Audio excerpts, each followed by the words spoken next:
Well, it's interesting. It's an AI company, and we used AI to determine the name, and that was the best one out of the algorithm. So yeah, it's completely high tech.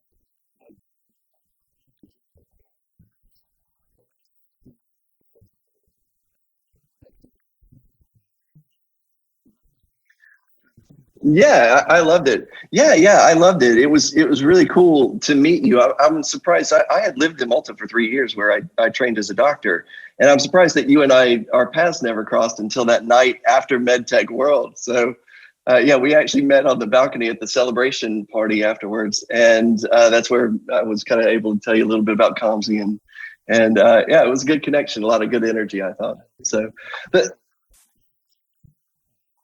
absolutely, absolutely. It was such a cool experience. That was my first conference since COVID, and my first conference as a chief medical officer. And you guys did, yeah, you guys did such a cool job. So I think we pretty much owe a particular shout out to Dylan and Ryan for putting together such a special and well run event. I mean, it was really impressive. I've been to a lot of conferences as a physician, but this was the best run conference I've ever been to. You walk into that main room, and it was just overwhelming how cool and modern it was. So I was real excited to be there and to be asked to be a part of it. So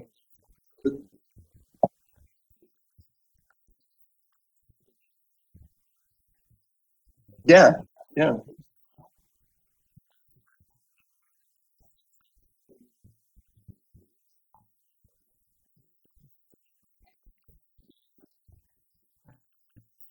Oh, that's fine.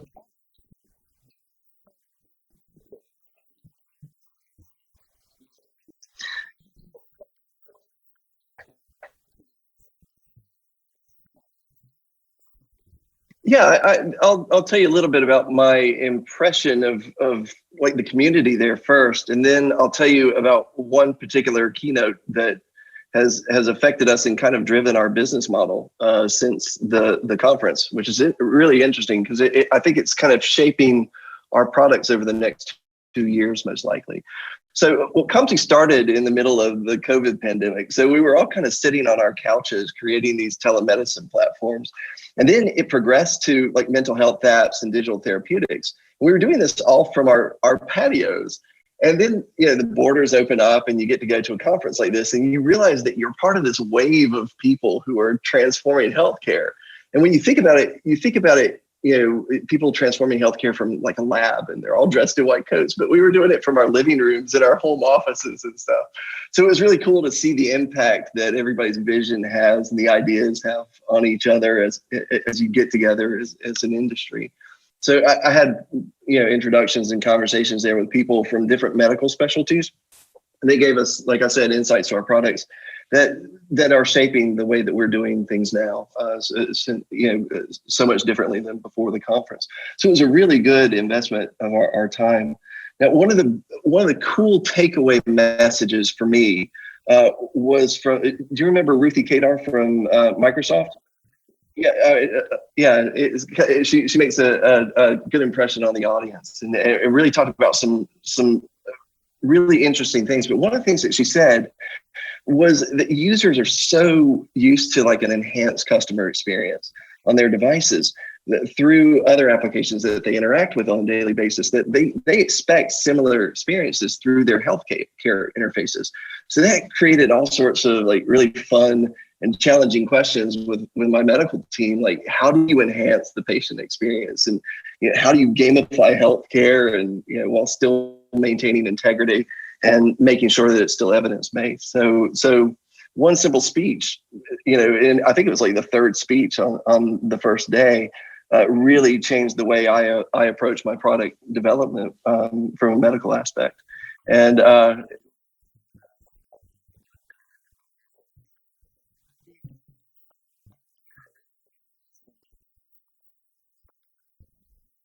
Yeah, it was really, really cool. Plus, I mean, they featured, Kevin Kassar, who, like, if you've trained under this guy, he's just he's kind of a hero in Malta. Yeah, and so it was really, really neat to see him up on the big screen and see these, like, Malta has a great healthcare system. It's one of the best in Europe, but to see it celebrated by a huge company like Microsoft, and to see, to see your hero up on the screen is kind of cool. But it really, I think all the keynotes really kind of come together to enhance the user experience and the patient experience. And that's why we're there. And it's just to bring value to the patients and improve patient outcomes. And I think, we're real fortunate to have been a part of MedTech world. And it's a real fortunate space to be in right now, because we're able to impact so many lives.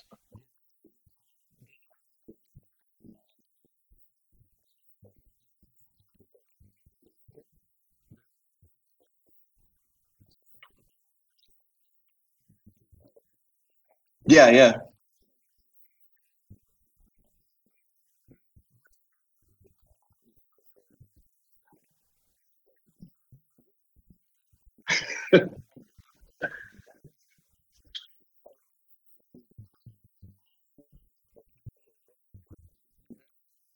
Right. Yeah, I'm currently in London.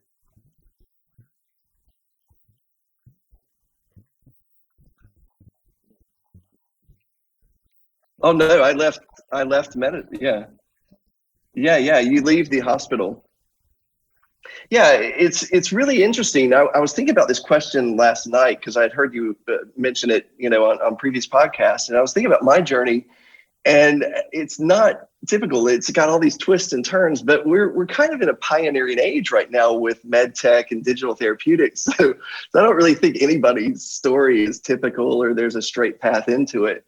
However, I did see you interviewing one of the guys that's going through the graduating cohorts in that first Masters of Digital Health in Malta.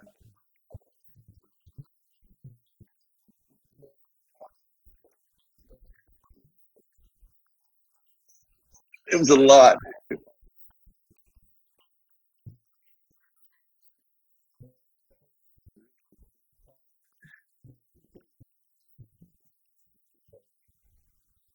Yeah, yeah. I just thought it was really cool that they now have a direct path, where a lot of us who are in it right now have kind of stumbled into it or made a really conscious, hard decision to leave the hospital and focus on mental health, or I'm sorry, digital health. So now my journey starts about 23 years ago. So I've always been kind of around the digital and the medical device space on the outskirts before I came into Calmsie as like chief medical officer. So it started in graduate school when I was doing traumatic brain injury research. We wanted to create a better way to measure intracranial pressure without drilling a hole in somebody's head, because that's the typical way that you do it. And we wanted to use a quantitative EEG, which at the time was like crazy expensive. So we didn't have the budget to do it. So we got this old rusty EEG machine donated to us by the hospital, and we hooked it up to a computer and we created our own QEEG. And that could take the electrical activity that was measured over a time domain on, when you wear those hats and it gives you the squiggly lines. Well, that's a time domain. So we applied fast Fourier transform to it in real time, and we made a frequency domain, and that allowed us to get our data. So that was like my first digital interfacing medical device. And then after that, I worked with a biophysicist to measure erythema, or redness and swelling in the gum tissue. And that helped periodontists when they're doing surgery, because the naked eye, you can't really see what area is infected and what area is not infected. So we shined a light into that tissue, and based on the reflection frequencies or the reflection coefficient of those lights, we built a digital system to tell if there was increased blood flow or infection there. And so that was my second medical device before I went to medical school. Now, once I was in medical school, I didn't really have time to study or anything like that. So, but I did have time to join a BBC radio show. I was a producer there, and it was called The Naked Scientist. It was based out of Cambridge, England. There's nothing naked about it. If you haven't heard about it, they strip science down. Yeah, it's like Jamie Oliver and The Naked Chef. they strip science down to the bare essentials for the public understanding of science. So I was able to interview and meet a lot of renowned scientists that were from all over the world. So I saw firsthand, though, how important education was in the medical and the scientific space, and how it could really, really enhance the patient's experience. And that really struck me. And when I was leaving, they had everything in place to do their first podcast. And I asked myself, well, I asked them, like, what's a podcast? And when they told me, I thought, oh, this is a game changer. I kind of channeled my inner Joe Rogan, and I was like, this is going to be fantastic. They're going to reach so many more people using this digital approach. And it was true that I checked about 5 years ago, and I think they had reached 40 million people. But before that, just the radio show had a potential audience of like 1.4 million a week or something like that. So the digital approach really kind of broadened access. And I kept that in mind as I was going through my journey. After med school, I continued with a PhD, and I focused on internet addictions or behavioral addictions like gambling, online gambling addiction and stuff.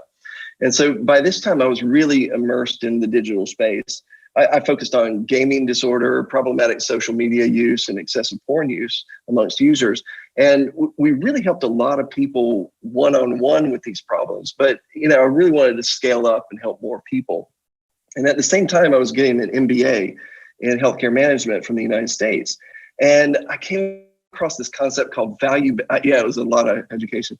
But I like to stay busy.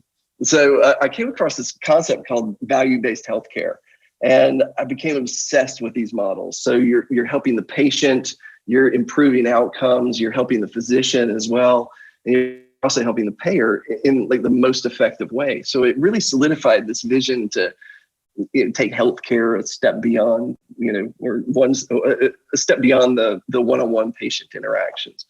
And so then I did my training in Malta.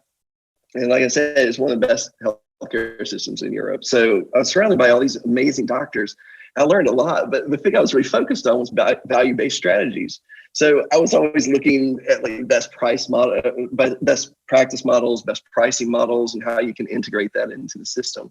And when it came time to take my next step in the training, I just really wanted to help people with online behavioral addictions.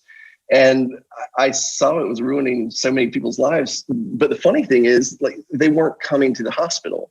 Like, they were trying to solve their problems online. So I thought, well, I'm just going to go directly to them. And I created this platform called Tech Addiction Doc. And that got the attention of some of my friends who had created Calmsie. And they asked me to come on as chief medical officer and help them fulfill like an even greater vision of helping provide mental health access to the world. And I did that, and I haven't looked back. It's been amazing. It's like being a doctor at Pixar. It's so cool. Yeah, I love my job.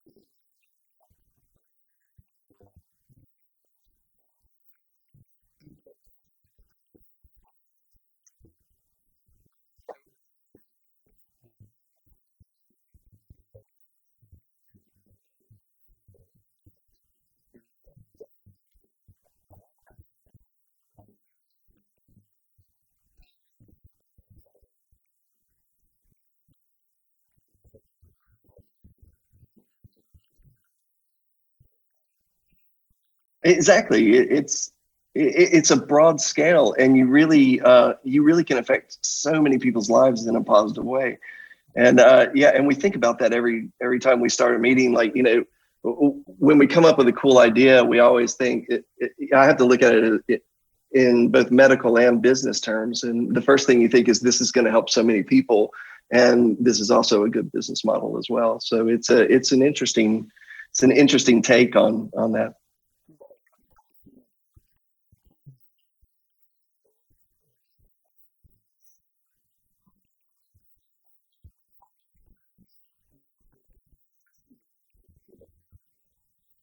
Well, okay, Calmsie was founded on the premise of that we want to provide healthcare or high quality mental health care to the world.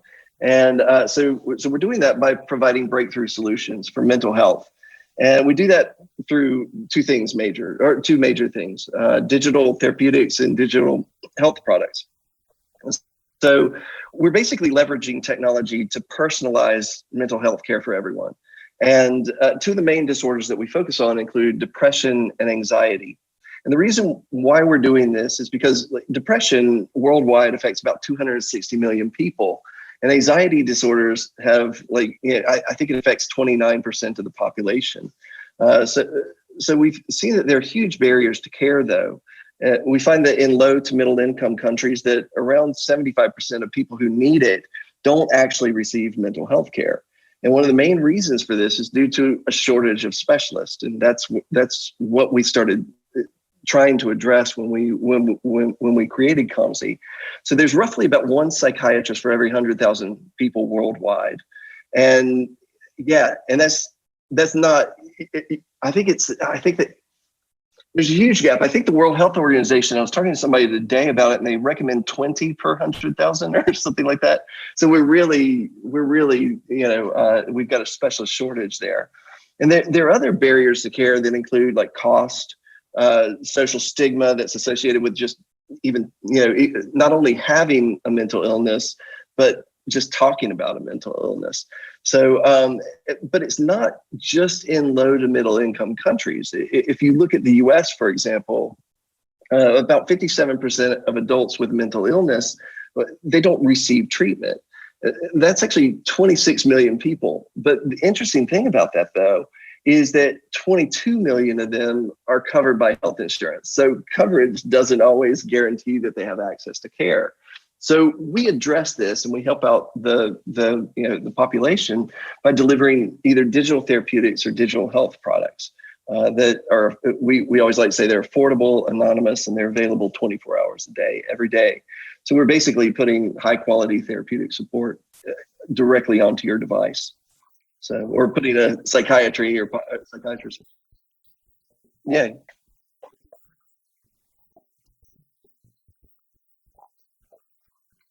Yeah, our platform right now is active in Poland. Right, one of the first things that we created was a telemedicine platform that we're really proud of, because it's now it's now able to provide mental health services to university students all throughout Poland, and they do it for free. So the government has an arrangement through our platform where they're able to provide this to university students. So, so if a person in Malta wanted to use it, you would have to use it as a coaching service. It couldn't be therapeutic because you can't do therapy over the borders. But they could use our apps. Our apps are basically CBT-based chatbots that help to address anxiety, depression, low mood, negative thoughts, anger management, things like that. And we also do a lot of habit transformation as well. It's huge, yeah. Uh, oh, okay. I think so.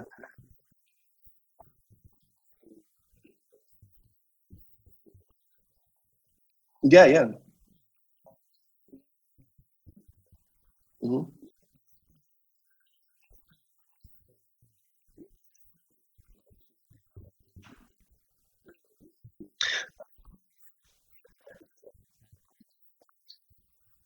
Well, right now we have these chatbots that are CBT based and they're text based. But one of the coolest things that we're doing, and this is what I get really excited about. This is the thing that gets me out of bed in the mornings, is we're creating video bots for kids. And so you imagine a 7-year-old who's going through his parents are going through a messy divorce, and he has to go to therapy. But he doesn't really want to open up to somebody like me with gray hair or bald and dressed in a white coat. So, but he would be able to, or he would be willing to connect and share with an avatar of his choosing. Like, say, for example, a teddy bear or a panda bear or something like that. And so, so we've created these video bots that follow a well-scripted CBT-based therapy model, and they're able to interact with children in real time. So that's our next step. And then I think we find ways to integrate digital health into the metaverse, which I think is a big trend that's gonna happen in healthcare.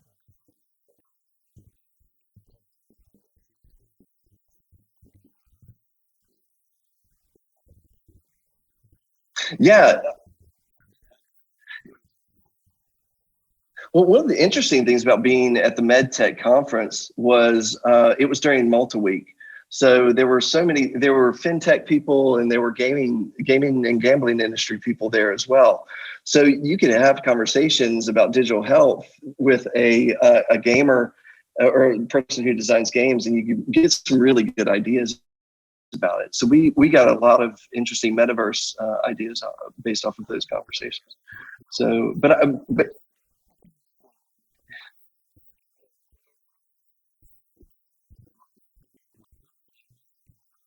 yeah, yeah,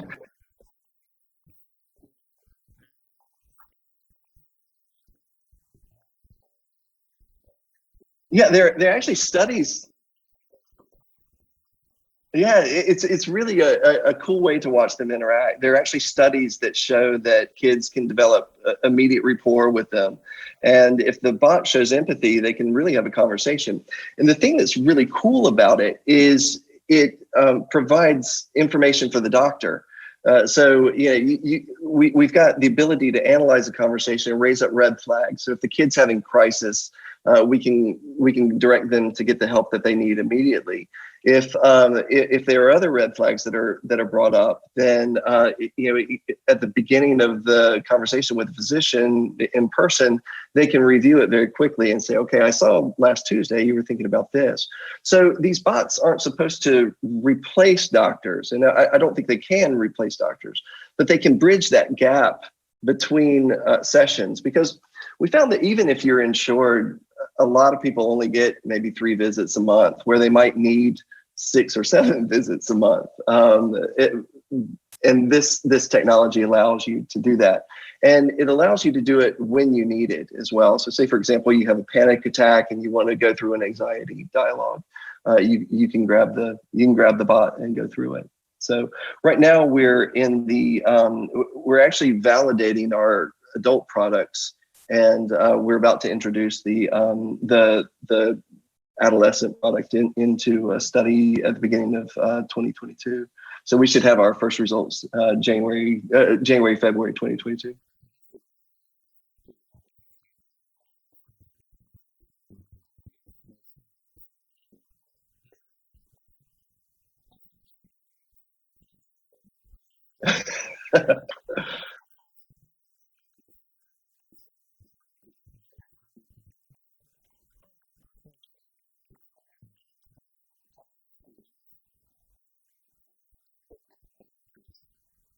Huh. So,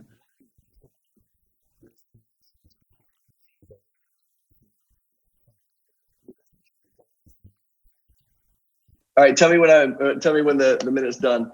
So let's go back to my passion for value-based healthcare. So, and I'll talk to the people who are probably watching these videos where they come from a product design standpoint.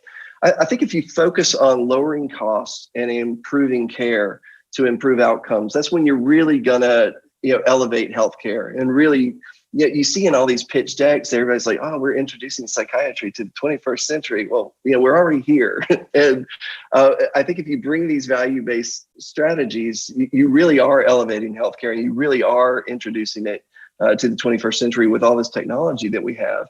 You're going to lower costs for the patients. You're going to get better outcomes for the patients. For providers, you get higher patient satisfaction rates, better care efficiencies. And for society, you reduce healthcare spending when you keep these ideals in place when you're designing a product design.